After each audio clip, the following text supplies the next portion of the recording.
Naghain ng panibagong diplomatic protest ng Pilipinas kaugnay ng bagong panghaharas na mga barko ng China sa West Philippine Sea.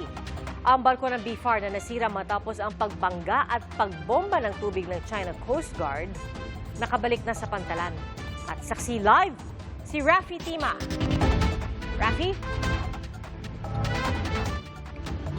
Pia, ligtas nga nakadaong dito sa kanyang home port itong BRP Dato Pagbuaya matapos nga makaranas ng napakamapanganib na aksyon mula sa China Coast Guard sa Scarborough Shoal. Kasunod ng pangbangga kahapon ng China Coast Guard sa BRP Dato Pagbuaya ng BFAR malapit sa Baho de Masinloc, balik pantalan na ang barko sa Orion, Bataan. Mula sa malayo, tila walang sira ang barko. Pero sa malapitan, kita ang UP sa railing sa starboard side o kanang bahagi ng barko. Ang isang life craft may crack at nasira ang lagayan nito. Na-deform ang navigational light ng barko. Nasira ang fire hose box at maging air conditioning. Sira rin ang 3 CCTV at ang maliit na water cannon ng barko. Sa mas malinaw at kumpletong video mula sa Dato Pagbuaya, makikita kung paano tinarget ng China Coast Guard ang exhaust system o tambutso ng barko ng BFAR.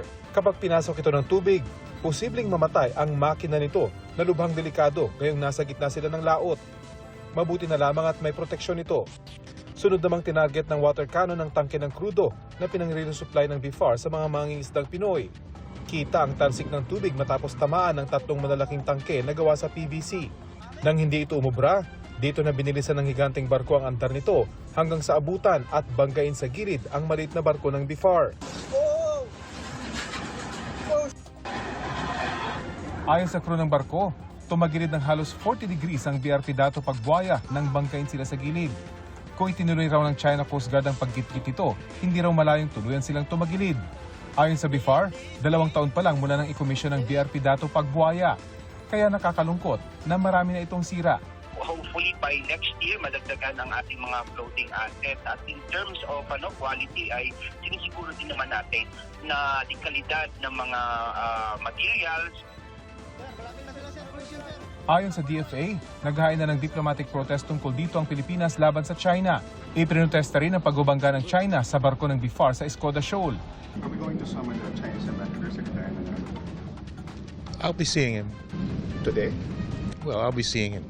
Walang tugon ng Chinese Embassy sa bagong diplomatic protest, pero nauna na nilang sinabi na makatwiran, legal at professional daw ang kanilang mga aksyon para pangalagaan ang kanilang soberenya. It's very clear. I mean, we were within our legal rights. Certainly, don't understand why China, again, is repeating these actions which are clearly illegal. Kaya nga nakikipabaka tayo kasama ng like-minded nations para buwagin itong kasinungalingan na to. Wala naman talaga silang basihan sa sinasabi nila . Noong binangga ang BRP Dato Pagbuaya, isa sa mga nakabuntot sa mga barko ng Pilipinas, ang Chinese Navy ship na may bow number na 500. Lumapit ito sa layong 300 yards. Unang beses daw na nangyari sa Baho de Masinloc ayon sa PCG. Ayon sa National Task Force for the West Philippine Sea, posibleng i-deploy na rin ng Philippine Navy ang mga warship ng Pilipinas para sumabay sa mga resupply mission ng BFAR at PCG sa mga mangingisdang Pilipino. China has taken this route of escalating. That's what I want to emphasize. And this is also what Commodore J. Tariela emphasized. Na dehado sila dahil yung nagbablock sa kanila ay planned Navy ship ng PRC. So in reaction to that, the Philippine government reserves the right to also deploy the Philippine Navy in this circumstance. Kasi hindi naman tayo ang nauna dito . Taliwas ito sa posisyon ng National Maritime Council na nauna nang nagsabi na ayaw nilang humantong sa sitwasyon ng militar ng China laban sa militar ng Pilipinas. Very clear ang ating presidente na lahat ng dispute, conflict situations ay gagawin natin sa peaceful means or diplomatic actions and mechanisms. Kasi pag Navy to Navy, nagkakaroon ng nag-escalate. When we do not know what will happen next if ever there is a misunderstanding, misinformation. Ayaw natin ng gera. Sino ba naman ang may gusto? Ayaw naman nating isipin ng ating mga isda. Binabala nyo kami.